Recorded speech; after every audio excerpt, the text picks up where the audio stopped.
রাসূলুল্লাহ সাল্লাল্লাহু আলাইহি ওয়াসাল্লাম বলছেন যে দাজ্জালের ফিতনা হচ্ছে মানে পৃথিবীর সূচনা থেকে শুরু করে কিয়ামতের পর্যন্ত এই সময়ের মধ্যে যত বড় ফিতনা আছে তার চেয়ে সবচেয়ে ভয়াবহ ফিতনা হচ্ছে দাজ্জালের ফিতনা।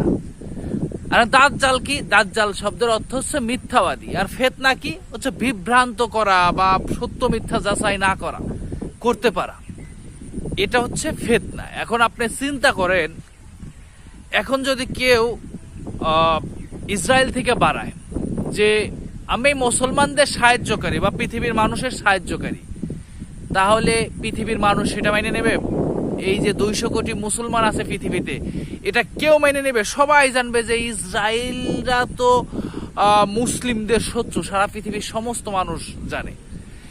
তো সেই জন্য এটা কোনো ফিতনা হবে না। কেউ যদি মুসলিম মানে ইসরায়েল থেকে বের হয় আর সে যদি বলে যে আমি মুসলিমদের সাহায্যকারী বা পৃথিবীর মানুষের সাহায্যকারী, তাহলে কেউ সেটা বিশ্বাস করবে না, সবাই ভাববে যে এটাই দাজ্জাল।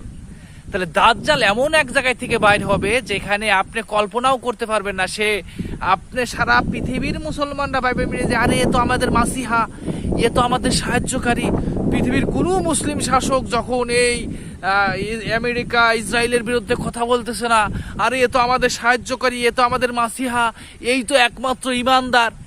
হ্যাঁ, এটাই তো হবে না? এরকমই তো হবে। অথচ তার কপালে লেখা থাকবে কাফের। আরে কাফের, তার কপালে কি এই অক্ষর লেখা থাকবে যে কাফের? সে স্পষ্ট, সব মানুষ জানবে যে সে কুফরি করে, সে আল্লাহর কিতাবকে অস্বীকার করে। সমস্ত আলেমরা তাকে স্বীকার করবে, আলেমরা বলবে যে সে কাফের, কে সে কুফর। কিন্তু সাধারণ পাবলিক 98-99% মানুষ তাকে বলবে যে না, আরে এ তো ভালো লোক, এ তো ভালো লোক, আরে এই তো মাসিহা। সবাই যখন মুখ ফিরে নিতেছে, আরে আমেরিকার বিরুদ্ধে ভয় পাইতেছে, সে তো সাহসী। অথচ সে কুফরি, সে আল্লাহর রাসূলকে মানে না, সে ওমর রাদিয়াল্লাহু আনহুকে মানে না, তারা মনে করেন যে আবু বকরকে মানে না, সে আয়েশা রাদিয়াল্লাহু আনহুকে মানে না। তারা স্পষ্ট কুফরি করছে, তার কপালে লেখা যায় স্পষ্ট সে কাফের। অথচ আমরা স্বীকার করতেছি না। আর এটা কোনো ব্যাপার নাকি?